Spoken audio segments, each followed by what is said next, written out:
Hello friends, అందరికీ నమస్తే అండి. ఇందిరమ్మ ఇండ్లకు సంబంధించి ఒక ముఖ్యమైన అప్డేట్. సెకండ్ ఫేజ్ ఇందిరమ్మ ఇండ్లు అయితే వస్తున్నట్లు అప్డేట్స్ అయితే వచ్చాయండి. సో దీంట్లో ఏ విధంగా ఇండ్ల ఎంపిక అనేది జరుగుతుంది, ఏ విధంగా చెక్ చేసుకోవాలి, అదేవిధంగా ఫస్ట్ ఫేజ్లో విడుదలైనటువంటి ఇల్లు ఎంతవరకు పూర్తయి ఉన్నాయి, వాటికి సంబంధించిన బిల్లులు పేమెంట్ అనేది ఎప్పటి నుంచి చెల్లిస్తారు, ఇలాంటి వివరాలన్నీ కూడా అప్డేట్స్ రూపంలో అయితే వచ్చాయి. వీడియోని పూర్తిగా చూసి తప్పకుండా లైక్ చేసి వెళ్ళండి ఫ్రెండ్స్. చాలామంది కూడా వీడియోస్ చూస్తున్నారు కానీ లైక్ చేయడం లేదు. లైక్ చేసి సపోర్ట్ చేయండి. అలానే నేను మీకు నెక్స్ట్ వీడియోలో రాజీవ్ యువ వికాసం పథకానికి సంబంధించి అప్లికేషన్ ప్రాసెస్ అయితే చెప్తాను. మీరు నన్ను డైలీ ఫాలో అయ్యే వాళ్ళైతే అర్థమై ఉంటుంది. నిన్నటి రోజున రాజీవ్ యువ వికాసం పథకానికి సంబంధించిన అప్డేట్స్ అయితే చెప్పాను. సో చాలామంది కూడా అప్లికేషన్ ప్రాసెస్ చెప్పండి అని అడిగారనమాట. సో నెక్స్ట్ వీడియోలో కన్ఫామ్గా వీడియో అయితే ఉంటుందండి. సో నేను మ్యాక్సిమం వెబ్సైట్ అప్లికేషన్ ఓపెన్ అయిన వెంటనే కూడా తెలియజేస్తాను. అయితే ముందుగా ఇందిరమ్మ ఇండ్లకు సంబంధించి వచ్చినటువంటి అప్డేటెడ్ ఇన్ఫర్మేషన్ ఏంటనేది ఈ వీడియో ద్వారా అయితే తెలుసుకుందాము. సో తప్పకుండా లైక్ చేయండి ఫ్రెండ్స్. లైక్ చేస్తే చాలామందికి కూడా ఈ సమాచారం అనేది వెళ్తుంది, రీచ్ అవుతుంది అనమాట. సో ఇక వివరాల్లో కనుక వచ్చినట్లయితే ఇందిరమ్మ ఇండ్లకు సంబంధించి సెకండ్ ఫేజ్ లబ్ధిదారుల యొక్క ఎంపిక అనేది ప్రక్రియ అయితే మొదలైందనమాట. సో ఇక్కడ కలెక్టర్లు అయితే ఈ జాబితాను రెడీ చేస్తున్నట్లు తెలియజేస్తున్నారు. సో మొదటి విడతలో 6,600 ఇండ్లు ప్రారంభం అయితే జరిగాయన్నమాట. వారం రోజుల్లో ఫస్ట్ ఫేజ్ బిల్లులు అయితే చెల్లిస్తామని చెప్తున్నారండి.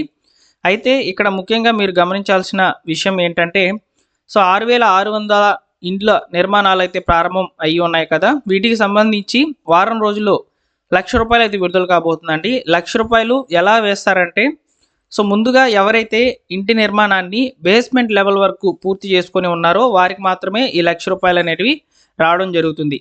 సో ఇప్పటికే రాష్ట్ర వ్యాప్తంగా 6,600 ఇండ్ల నిర్మాణాలు ప్రారంభం కాగా వాటికి సంబంధించి మొదటి విడత బిల్లులు ఇచ్చేందుకు అధికారులు సిద్ధమవుతున్నారు. వారం రోజుల్లోనే ఫస్ట్ పేమెంట్ చేసేందుకు రెడీగా ఉన్నట్లు గృహ నిర్మాణ శాఖ అధికారులు అయితే చెప్తున్నారు. ఇటీవల నిర్మాణాలు ప్రారంభం కావడంతో అవి బేస్మెంట్ లెవెల్ వరకు పూర్తయ్యేందుకు సమయం పడుతుండడంతో బిల్లుల చెల్లింపులో జాప్యం జరిగినట్లు తెలియజేశారు. ఇప్పుడు నిర్మాణాలు ఊపందుకున్నాయి కాబట్టి వెంటనే బిల్లుల చెల్లింపు చేస్తామని కూడా చెప్తున్నారు. ఇవి ఫస్ట్ ఫేజ్లో సో దగ్గరగా 71,000 సమ్ చేంజ్ అయితే ఇళ్ళు అనేటివి శాంక్షన్ అయినాయి కదా. వాటిల్లో దాదాపు 6,600 ఇండ్లు అనేటివి బేస్మెంట్ లెవెల్ వరకు పూర్తి చేసేస్తున్నాయని చెప్తున్నారనమాట. సో ఇక్కడ ఈ యొక్క బేస్మెంట్ లెవెల్ వరకు ఎవరైతే పూర్తి చేసుకుని ఉన్నారో వాళ్ళు పంచాయతీ కార్యదర్శుల యొక్క ఆధ్వర్యంలో ఇందిరమ్మ ఇండ్ల యాప్లో అయితే వారి యొక్క ఫోటోలను అప్డేట్ అయితే చేసుకొని ఉండాలి. సో ఫొటోస్ ఎవరైతే అప్డేట్ చేసుకుని ఉంటారో వారికి సంబంధించి మాత్రమే ఈ పేమెంట్ ₹1,00,000 అయితే విడుదలవుతుంది. అదేవిధంగా వివిధ విడతల్లో వివిధ కేటగిరీలు అయితే ఈ యొక్క అమౌంట్ కూడా పడుతుందండి. సో గోడలు నిర్మిస్తే ₹1,25,000, స్లాబ్ వరకు పూరిస్తే ₹150,000, పూర్తి నిర్మాణం పూర్తయిన తర్వాత ₹1,00,000 అయితే వస్తుంది. సో ఇలా వివిధ విడతలు అయితే అమౌంట్ అనేది అందుతుంది.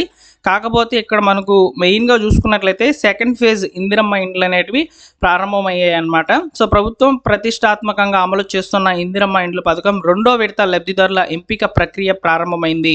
ఇప్పటికే మొదటి విడత కింద లబ్ధిదారుల ఎంపిక పూర్తవగా పలు ఇండ్ల నిర్మాణాలు సైతం మొదలైనాయి అన్నమాట. ఇప్పటికే రెండో దశలో లబ్ధిదారుల ఎంపిక పూర్తి చేయాలని సర్కారు భావించిన ఎన్నికల కోడ్ అడ్డంకిగా మారింది. ఎట్టకేలకు కోడ్ సైతం ముగియడంతో సెకండ్ ఫేజ్ కోసం జిల్లాల వారీగా కలెక్టర్లో లబ్ధిదారులు ఎంపిక అయితే చేస్తున్నారు. ప్రజాపాలనలో వచ్చినటువంటి దరఖాస్తులను పరిశీలిస్తూ అర్హతలను బట్టి ఎంపిక ప్రక్రియ కొనసాగుతుందని కూడా ఇక్కడ చెప్తున్నారండి. ఓకేనా. సో అదేవిధంగా ఇక్కడ మొత్తం 562 గ్రామాల నుంచి దగ్గరగా 71,482 మంది లబ్ధిదారులు మాత్రమే సెలెక్ట్ చేశారు. ఇప్పుడు సెకండ్ ఫేజ్ కింద ఈ యొక్క లబ్ధిదారుల యొక్క వేటలు అయితే పడున్నారనమాట జిల్లా కలెక్టర్లు.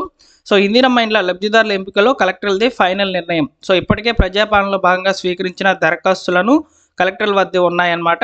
వాటి నుంచి గ్రౌండ్ లెవెల్ సర్వే అయితే నిర్వహించి ఎక్కడ అవకతవకలు లేకుండా అవకాశం ఉన్నటువంటి లబ్ధిదారులు మాత్రమే ఎంపిక చేసుకుంటామని కూడా ఈ సందర్భంగా అయితే చెప్తున్నారనమాట. సో ఒకసారి చూసుకున్నట్లయితే లబ్ధిదారుల ఎంపిక అనేది మండలాలు, గ్రామాల వారీగా జాబితాలను, లబ్ధిదారుల యొక్క అర్హతలను పరిశీలిస్తూ రాష్ట్ర స్థాయికి ఫైనల్ లిస్ట్ అయితే పంపిస్తారు. సో రెండో విడతకు సంబంధించి జిల్లా కలెక్టర్ల యొక్క గృహ నిర్మాణ శాఖకు ఒక్కొక్కటిగా చేరుకుంటున్నాయి. ఈ జాబితాలన్నింటినీ అందగానే పూర్తి స్థాయిలో ఇండ్లను మంజూరు చేసేందుకు అధికారులు అయితే సిద్ధమవుతున్నారు. ఇది ఇలా ఉండగా ఒక్కో ఇంటికి ప్రభుత్వం 5 లక్షల రూపాయలు సాయం అయితే అందించడం జరుగుతుందండి. సో అయితే ఇక్కడ వచ్చేటువంటి 5 లక్షల రూపాయలు కూడా కేంద్ర ప్రభుత్వం కొంత అమౌంట్ ప్రధానమంత్రి ఆవాస్ యోజన పథకం ద్వారా అయితే ఇస్తుంది. మన రాష్ట్ర ప్రభుత్వం ఇందిరమ్మ ఇండ్ల పథకానికి సంబంధించి కొంత అమౌంట్ అయితే ఇవ్వడం జరుగుతుంది. సో ఇక్కడ ఇచ్చేటువంటి లబ్ధిదారుల లిస్ట్ అనేది ఈ యొక్క కేంద్ర ప్రభుత్వం ఇచ్చేటువంటి యాప్ ద్వారా చేయాలని చెప్పి కేంద్ర ప్రభుత్వం రీసెంట్గా అయితే ఒక అప్డేట్ అయితే విడుదల చేసిందనమాట. సో కేంద్ర ప్రభుత్వం వారి యొక్క యాప్ నుంచి డేటా అనేది ఇస్తేనే మేము వెరిఫై చేసుకొని మా వాటా మేము ఇస్తామని చెప్పి చెప్తున్నారనమాట. సో ప్రభుత్వము ఎలా చేసినా కానీ సో ఇందిరమ్మ ఇండ్ల వెబ్సైట్లో అయితే లబ్ధిదారుల యొక్క లిస్ట్ అనేది అప్డేట్ కావడం జరుగుతుంది. ఇక్కడ చూసుకోవచ్చు 3 దశలుగా లబ్ధిదారుల ఎంపిక. సో ఇందిరమ్మ ఇండ్ల పథకంలో భాగంగా 3 దశల్లో లబ్ధిదారులను ఎంపిక చేస్తారు. మొదటి విడతలో భాగంగా రాష్ట్ర వ్యాప్తంగా 562 గ్రామాలను 71,482 మంది లబ్ధిదారులను అయితే గుర్తించి L1, L2, L3 కోసం అయితే వారి యొక్క విభాగాల వారికి అయితే లిస్ట్ అనేది రెడీ చేయడం జరిగింది. అయితే L1 జాబితాలో ఉండేటువంటి వాళ్ళకి ఖాళీ జాగా అయితే ఉంటుంది. సో అదేవిధంగా అక్కడ గుడిసె లేదా మట్టి మిద్దెలు, రేకుల షెడ్లు ఉన్నటువంటి వాళ్ళని L1లో అయితే చేర్చారు. సో L2లో వచ్చేసి సొంత స్థలం లేని వాళ్ళు ఉంటారనమాట. సో వారిని L2లో అయితే చేశారనమాట. సో సొంత ఇల్లు ఉండి ఇందిరమ్మ ఇంటి కోసం దరఖాస్తు చేసుకున్నటువంటి వాళ్ళని L3లో అయితే చేర్చున్నారు. సో వీటి కోసము ఒక ప్రత్యేకమైన యాప్ కూడా నడుస్తుందండి. సో ఆ యొక్క యాప్ అనేది అధికారుల చేతిలో అయితే ఉంటుందన్నమాట. సో ఇక్కడ రెండో విడతకు సంబంధించిన లబ్ధిదారుల యొక్క లిస్టు త్వరలోనే అందుబాటులోకి అయితే రానున్నట్లు క్లియర్గా అయితే సమాచారం అయితే రావడం జరిగిందనమాట. సో నేను మీకు ఇప్పుడు వెబ్సైట్ అయితే చూపిస్తానండి. సో వెబ్సైట్లో మనకు లిస్టులు అనేవి అప్డేట్ అవుతాయి అనమాట. సో ఇక్కడ ఇందిరమ్మ ఇండ్లకు సంబంధించిన వెబ్ పేజ్లోకి అయితే వస్తున్నాము ఇప్పుడు. సో ఇక్కడ చూసుకోవచ్చు ఈ యొక్క వెబ్సైట్లోనే మనకు లబ్ధిదారుల యొక్క లిస్ట్ అనేది అప్డేట్ కావడం జరుగుతుంది. సో ఇక్కడ మీరు చూసుకున్నట్లయితే అప్లికేషన్ సెర్చ్ మోర్ అనే ఆప్షన్లో అప్లికేషన్ సెర్చ్ అనే ఆప్షన్లోకి వెళ్ళి మీరు ఇందిరమ్మ ఇండ్లకు సంబంధించి గతంలో అప్లై చేసుకుని కనుక ఉన్నట్లయితే సో ఈ యొక్క మొబైల్ నెంబర్ అనేది ఇచ్చుంటారు కదా, ఆ మొబైల్ నెంబర్ ఇచ్చేయండి. సో లేదనుకుంటే ఆధార్ నెంబర్ ఇవ్వండి, లేదంటే అప్లికేషన్ ఐడి ప్రజాపాలనలో ఇచ్చినటువంటి అప్లికేషన్ ఐడి అనేది ఇవ్వండి, లేదా ఎఫ్ఎస్సి కార్డ్ నెంబర్ అంటే రేషన్ కార్డు నెంబర్ ఇచ్చినా కానీ మీకు ఈ యొక్క అప్లికేషన్ యొక్క సెర్చ్లో మీ యొక్క ఏ కేటగిరీల్లో అంటే ఇంతకుముందు చెప్పినటువంటి లిస్టులు L1, L2, L3లో దేంట్లో మీ యొక్క నేమ్ వచ్చింది అనేది మీరు చూసుకోవచ్చు అనమాట. సో ఈ విధంగా సో సెకండ్ విడతకు సంబంధించిన లిస్టులు వచ్చిన వెంటనే కూడా నేను మీకు ఈ వెబ్సైట్లో ఏ విధంగా చెక్ చేసుకోవాలనేది తెలియచేయడం జరుగుతుంది. ప్రస్తుతానికైతే సెకండ్ ఫేజ్ ఇందిరమ్మ ఇండ్లకు సంబంధించి లబ్ధిదారుల యొక్క ఎంపిక ప్రక్రియలు అనేటివి మొదలు పెట్టేందుకు కలెక్టర్లు అయితే అధికారులను ఆదేశించారు. కలెక్టర్లదే ఫైనల్ నిర్ణయం అని చెప్తున్నారనమాట. వాళ్ళే ఫైనల్ లిస్టులు అనేటివి రెడీ చేస్తారనమాట. ఇక ఫస్ట్ ఫేజ్లో ఎవరైతే ఇంటి నిర్మాణాలను పూర్తి చేసుకొని ఉంటున్నారో బేస్మెంట్ లెవెల్ వరకు వాళ్ళకి ₹1,00,000 మరో వారం రోజుల్లో అయితే విడుదల కాబోతుంది. ఆ వచ్చేటువంటి పేమెంట్ మీ ఖాతాలకు చేరిందా లేదా, ఏ విధంగా చెక్ చేసుకోవాలి, ఇలాంటి వివరాలతో ముందు రోజుల్లో అప్డేట్స్ అనేవి అందించడం జరుగుతుంది.